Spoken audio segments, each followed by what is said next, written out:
divided. I don't have a smile on my face. I don't have a smile on my face, I tell the Majority Leader. I have a look of incredible dismay and disgust. Majority Leader. It would seem to me that the Senator's concern should be directed towards Senator Paul, not me. And it sounds to me that he may vote against the Paul amendment from basically what I heard. And if he's that concerned about it, I think we should get it up and have if he wants more time, we'd be happy to have more time on it. But I don't think at this stage there's no amendments would be called for. I think we should vote on the Paul amendment.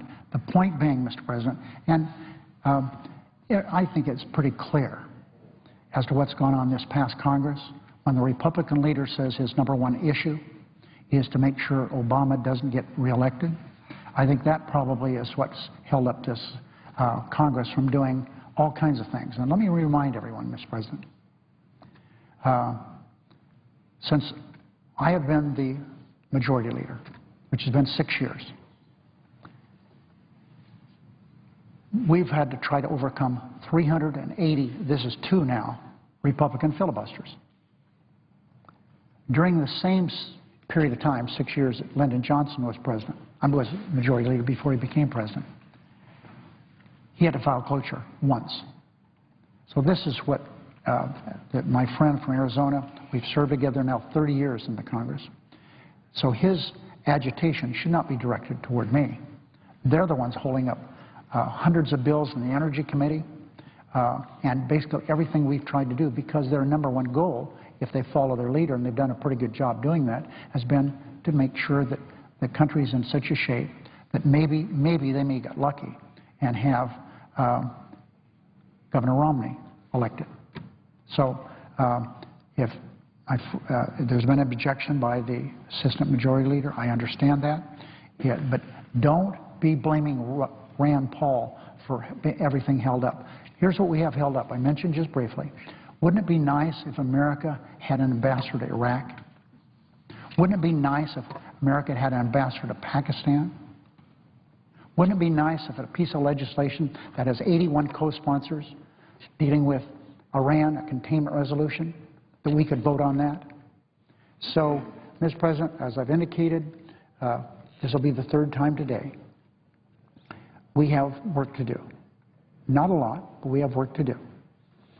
One is to pass the continuing resolution, and we will do that.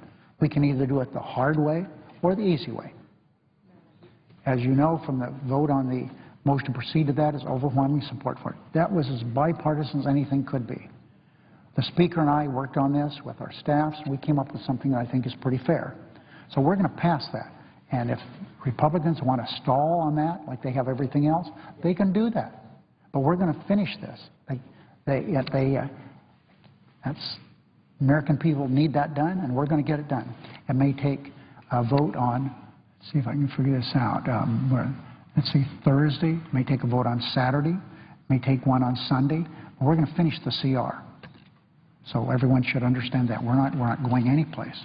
And my #1 place to go is the Senate. That's my life, is the Senate.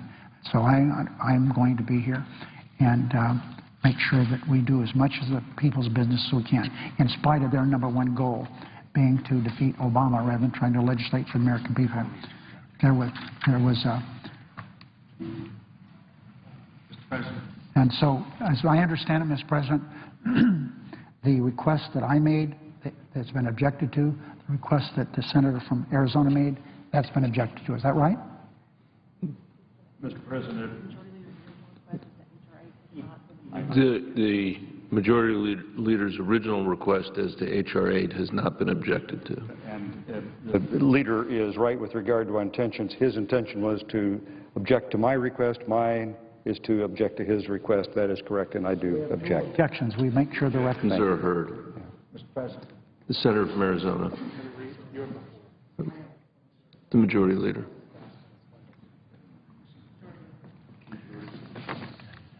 Don't even know.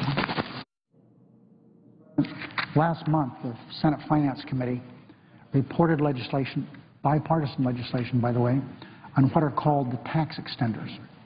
The Finance Committee tax extender legislation addresses a significant part of the so-called fiscal cliff. The Finance Committee bill would extend relief from the alternative minimum tax through 2013. It would extend tax incentives for renewable energy and energy conservation through 2013. And it would extend through 2013 the traditional tax extenders, among which are the R&D tax credit, the state and local sales tax deduction, and tuition deduction. The Finance Committee reported that bill with a strong bipartisan vote of 19-5. The bill cuts taxes by $205 billion. It cuts taxes by $143 billion in fiscal year 2013 alone. Passing this bill today would help remove some of the uncertainty surrounding tax policy. Passing this bill today would help our economy. Passing this bill is the least that we should do now.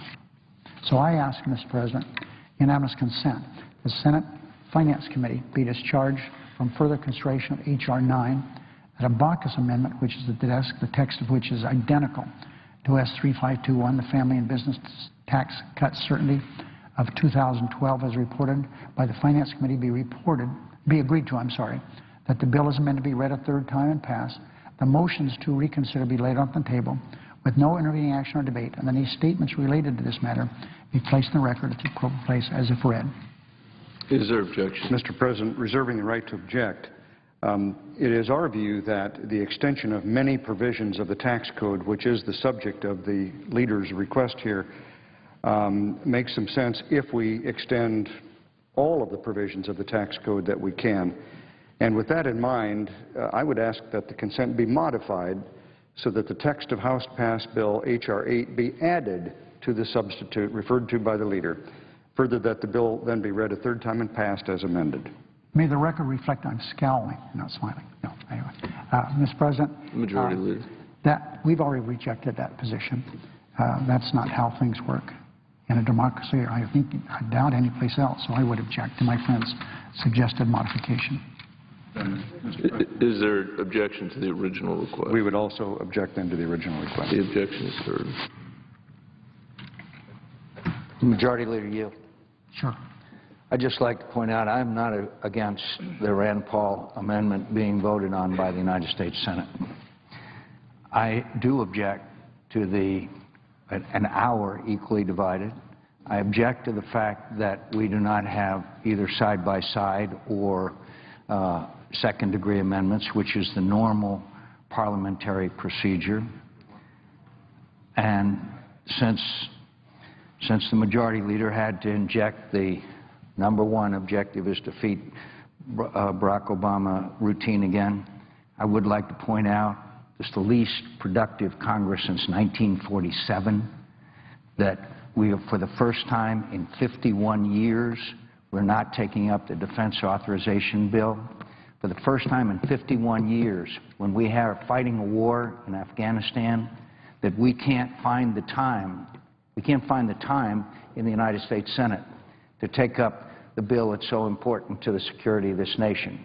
So the Majority Leader should be proud of his record, as he mentioned, including the fact that this Congress is the least productive since 1947, but most of all, in 50 years,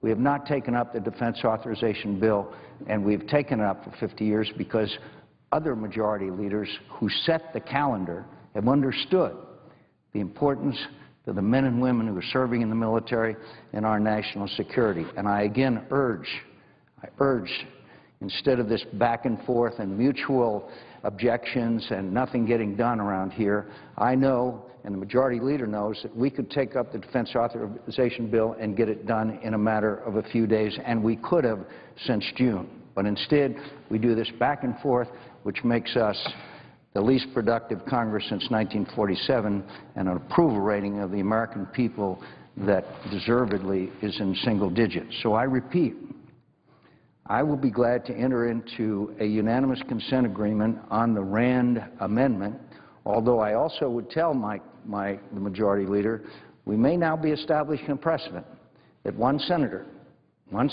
will hold up the entire United States Senate until that senator gets the vote that he is demanding.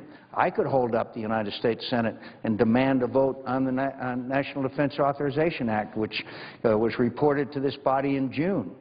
I could hold up Senator Kyl could hold up this body and hold it hostage for a vote because of the various pet pieces of legislation that they have. I'm not doing that. But I am saying when we're looking at an issue as serious to this nation's security as cutting off all aid in one fell swoop without even amending or with an hour of discussion, I think is almost incredible that we would consider such a parliamentary procedure when we're talking about what's at stake. So I hope that we can work out an agreement. I don't feel like staying here this weekend either.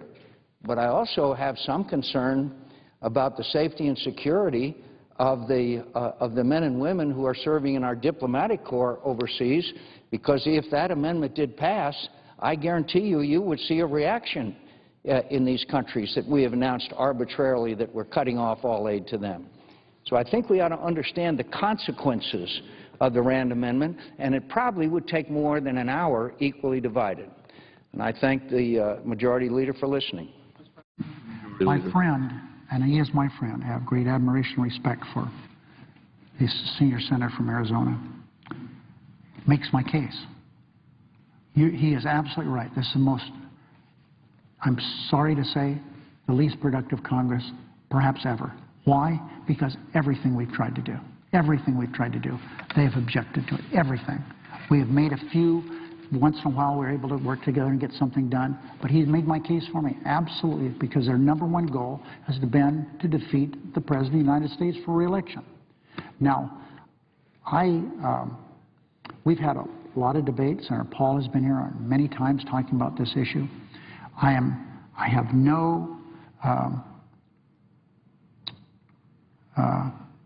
lock on wisdom around here. There are a lot of people who have much more wisdom than I do.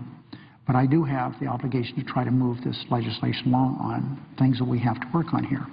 If people want more time on this, fine. I have worked with Senator Paul. He's agreed to this. If there's some reasonable changes, I'll agree to those. I mean, I'm not locked in, but whoever wants to do this, I would suggest they go to Senator Paul, not to me. I'm happy to be a conduit to try to get something done here that's reasonable and fair. And if an hour is too short, what is, I haven't been doing much today. There's plenty of time to debate stuff. So I'm happy to do that. But, Mr. President, I understand the rules of the Senate fairly well. And this is no first time a senator has held things up. I came here during the Howard Metzenbaum days, senator from Ohio, and he was pretty good at slowing things down and holding things up. Jesse Helms was really good at it, and we've had a number of others. So as I've said here on the floor, I think we should change some of the rules around here. I'm not for getting rid of the filibuster. I don't want to get rid of the filibuster, but we need to change the filibuster rule. Why should we have, on every piece of legislation, a motion to proceed?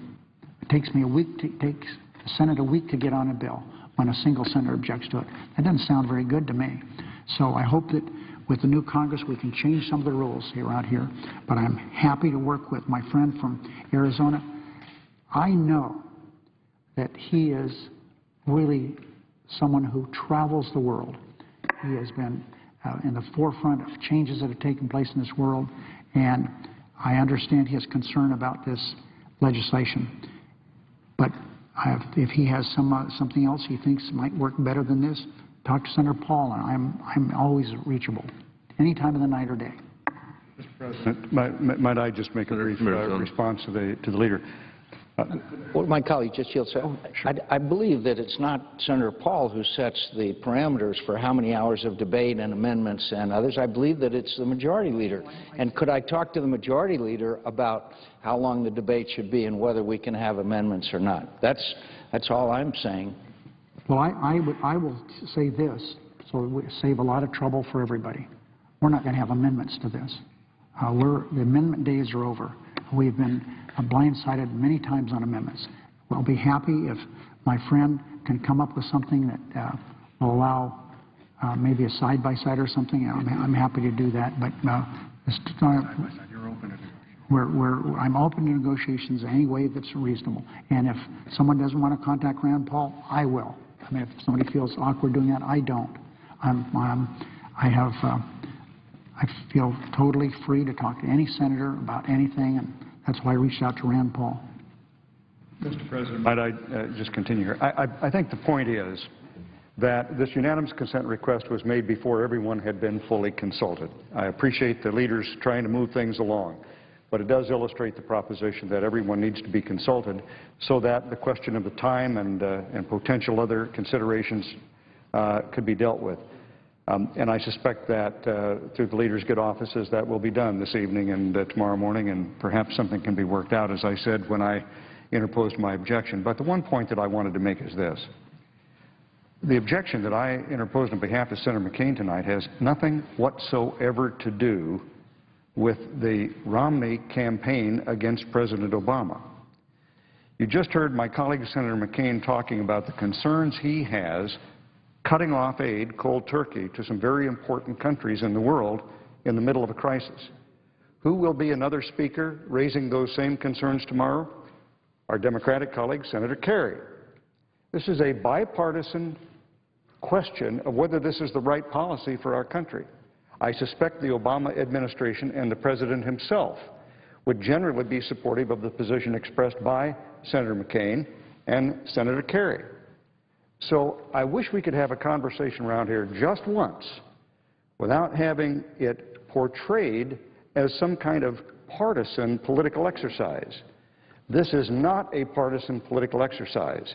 It's a question of reasonable people having different views about what the best policy is, and the lives of Americans are on the line. So it needs to be considered carefully, thoroughly, and with other options possibly being raised. That's what my colleague Senator McCain is saying.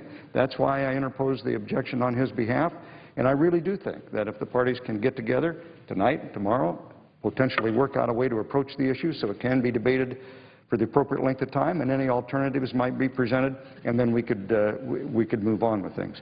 But let's do it in the context of the issue before us, not suggesting that it has something to do with the presidential campaign, because that would be incorrect. The Majority Leader.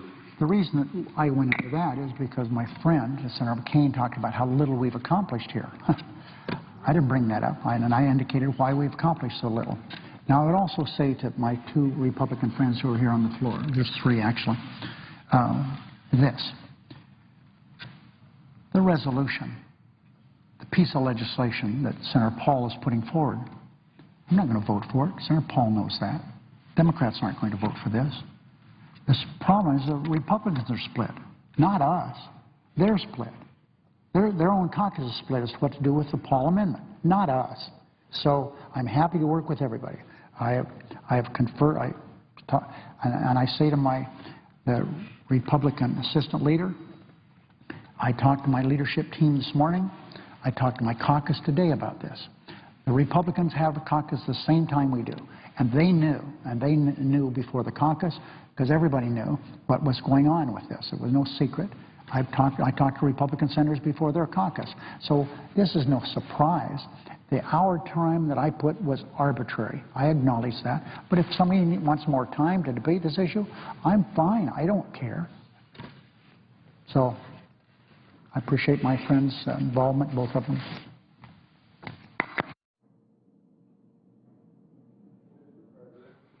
The Senator from Iowa. Yeah. As a matter of senatorial courtesy, since I'm referring to some things that the Majority Leader has said previously, not recently, but previously, I have informed him of what I was going to say. On August the 2nd, the Majority Leader decided that the valuable time of this body would be best employed by speculating on the contents of the tax returns of presidential candidate Governor Mitt Romney. These remarks also touched on the vetting process of the Senate Finance Committee, so it's that aspect of this that I want to refer to. As a senior member of the Finance Committee, as well as former chairman and ranking member, I have come to familiarize my colleagues with the committee's vetting process. On Thursday, August the 2nd, the Majority Leader exclaimed, quote, "As we know, he has refused to release his tax returns. If a person coming before this body wanted to be a cabinet officer, he couldn't be if he had the same refusal Mitt Romney does about tax returns." End of quote. This statement demonstrates a misunderstanding of the confirmation process for cabinet officials and the Finance Committee vetting process in particular. The fact is, most prospective cabinet officers do not need to disclose their tax returns. Actually, no prospective cabinet officer is required to make their returns public in ordinary circumstances.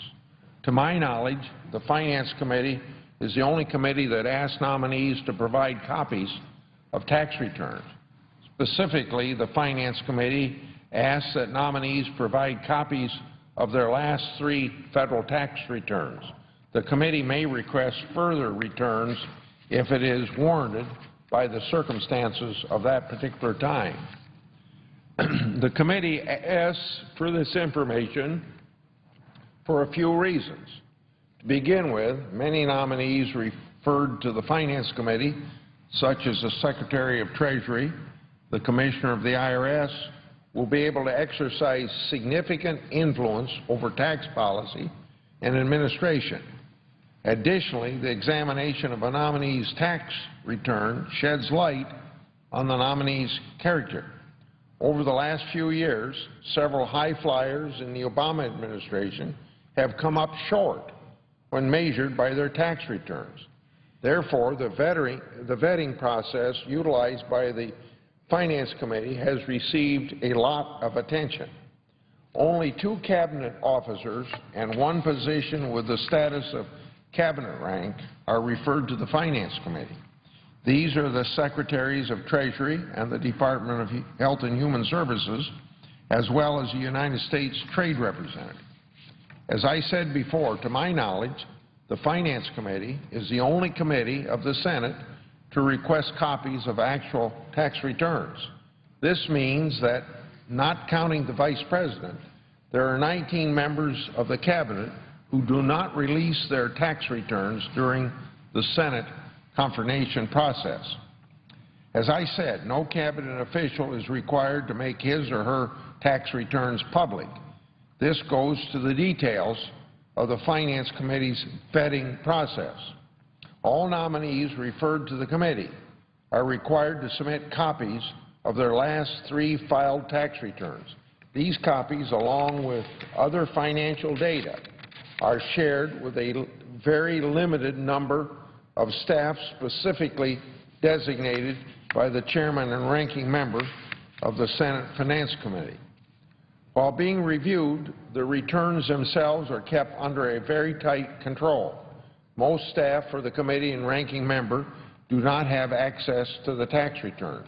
Neither the chairman nor the ranking member may unilaterally release the tax returns or information obtained from those tax returns.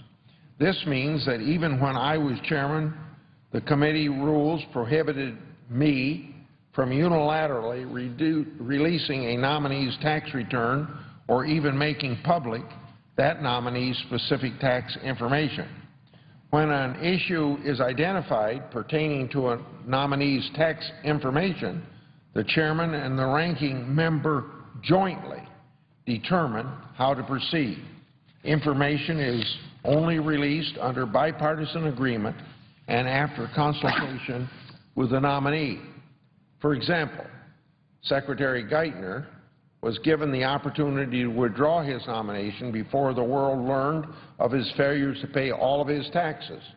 He was also provided an opportunity to review the bipartisan memo that the committee eventually released.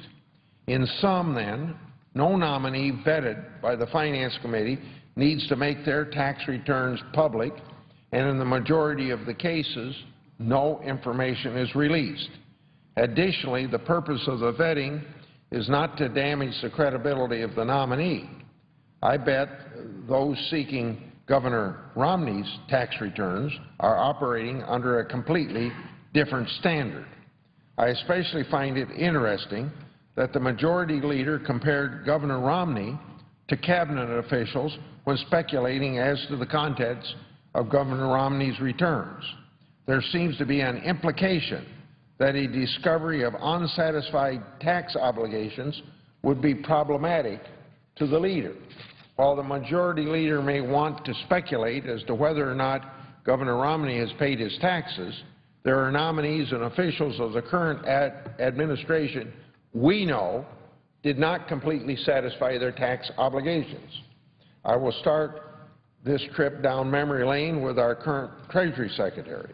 Due in a large part to his failure to pay self-employment taxes, irregularities in Mr. Geithner's returns added up to his owing a total of $48,268 in taxes and interest to the IRS.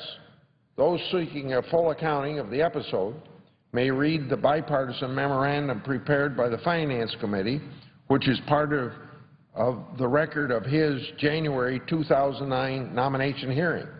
As I said, we don't need to speculate whether or not Secretary Geithner completely paid his taxes. We know as a fact that he did not, to the tune of over $48,000. Secretary Kathleen Sebelius disclosed that in preparation of her confirmation, she filed amended tax returns for 2005, 2006, and 2007. She voluntarily made this information public in the form of a letter to Chairman Baucus and me. This letter was printed in the record of her nomination hearing. The results of those amended returns was that she paid a total of $7,040 in additional taxes and $878 in interest to the Internal Revenue Service. Finally, I want to mention former Senator Tom Daschle, who was the administration's nominee to be Secretary of HHS for a brief period of time in 2009.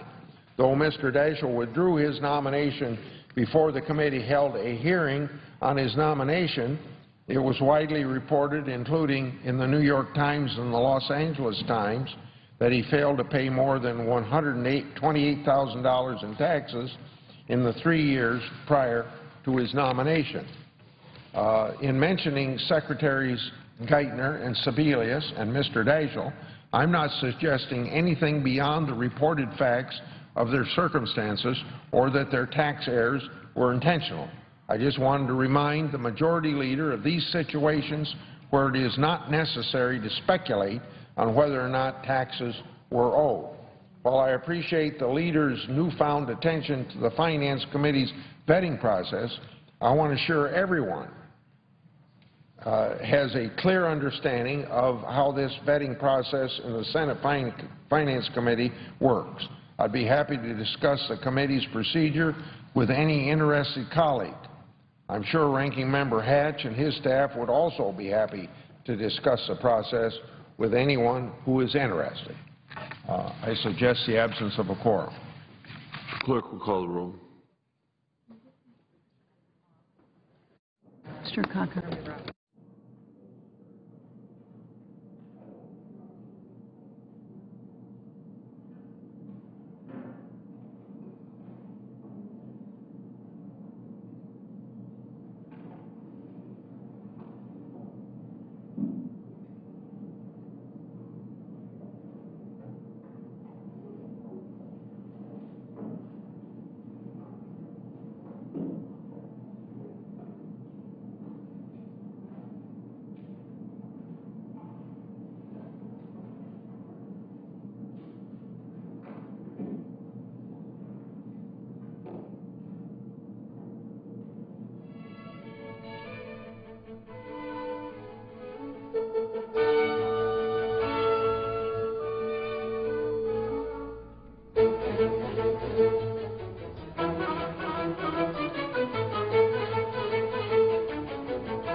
As we wait for a senator to speak, an update on some of what you'll see tonight here on C-SPAN 2. The Senate Foreign Relations Committee held a confirmation hearing today for Robert Stephen Beecroft, who's nominated to serve as U.S. Ambassador to Iraq. He currently serves as the head of the U.S. Embassy in Baghdad and has been in Iraq since July 2011. You can see that here on C-SPAN 2 at 8 p.m. Eastern Time, a little under an hour from now, if the Senate is out.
The pending business here in the Senate, the temporary spending bill that would fund the federal government through March of next year.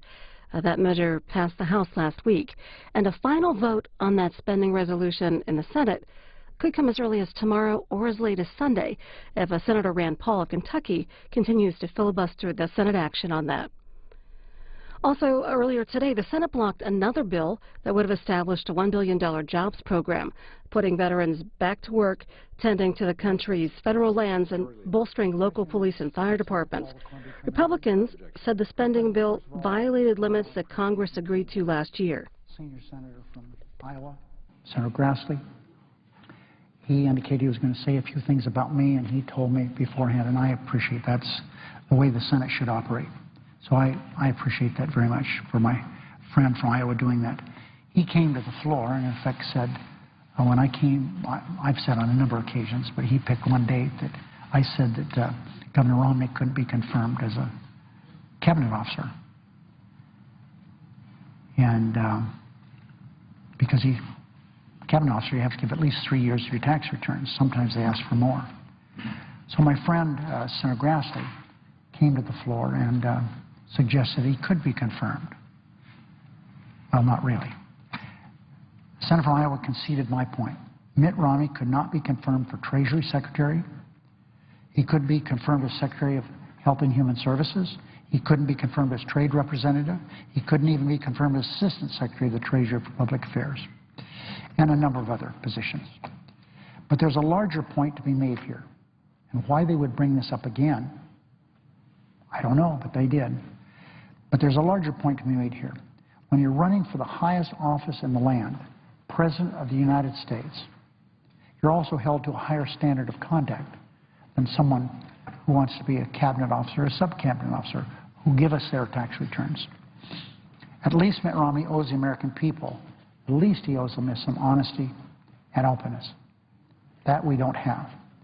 The Senator from Iowa is correct about one thing, and this is what he said: the contents of a candidate's taxes do speak volumes about his character. That's what Senator Grassley said, and I agree with him. Let's not forget that Mitt Romney could solve this problem tomorrow, tonight, by releasing his tax returns, which he refuses to do. Why?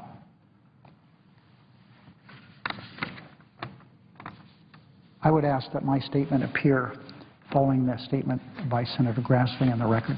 Without objection. Mr. President, I ask consent, unanimous consent, the Senate proceed to a period of morning business. Senators allowed to speak for up to 10 minutes each. Without objection. As unanimous consent, the Senate proceed to a number of measures en bloc. They are resolutions which were submitted earlier today. S-Res 562, 63, 64, 65, 66, 67, 68, 69, and 70. Without objection.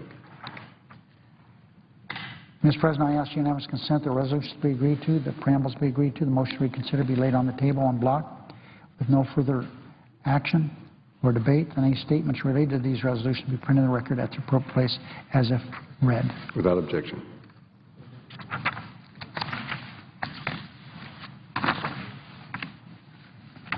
I ask unanimous consent the Foreign Relations Committee be discharged from further consideration of S-Res 557. Clerk will report. Senate Resolution 557, honoring the contributions of Ladi Gyari as Special Envoy of His Holiness the Dalai Lama and in promoting the legitimate rights and aspirations of the Tibetan people. Without objection, the committee is discharged, and the Senate will proceed to the measure. Mr. President, I now ask that the resolution be agreed to, the preamble be agreed to, the motion reconsider be laid on the table, there be no ordinary action or debate, and any statements related to this matter appear in the record at the appropriate place as if given. Without objection. S-3567, introduced earlier today by Senator Paul, is the desk. I believe it's due for its first reading. Clerk will read the title of the bill for the first time. S-3576, a bill to provide limitations on United States assistance and for other purposes. I now ask for second reading, but object to my own request. Objection is heard. Mr. President, I now ask The unanimous... bill will be read for Pardon me. second time next legislative day. Pardon me for interrupting the chair. I ask unanimous consent that when the Senate completes its business today, it adjourn until 9:30 a.m. tomorrow, Thursday, September 20th. That following the prayer and the pledge during proceedings be approved to date, the morning hour be deemed expired, and the time for the two leaders be reserved for use later in the day. That the majority leader be recognized, and that the first 2 hours be equally divided and controlled between the two leaders of the designees, with the Republicans controlling the first half, majority the final half. That at 2 p.m. all post closure time on the motion to proceed to H.J. Res. 117, the continuing resolution be considered expired, and the Senate proceed to vote on the motion to proceed to H.J. Res. 117. Following that vote, I would be recognized. Without objection. We will begin consideration of the continuing resolution tomorrow.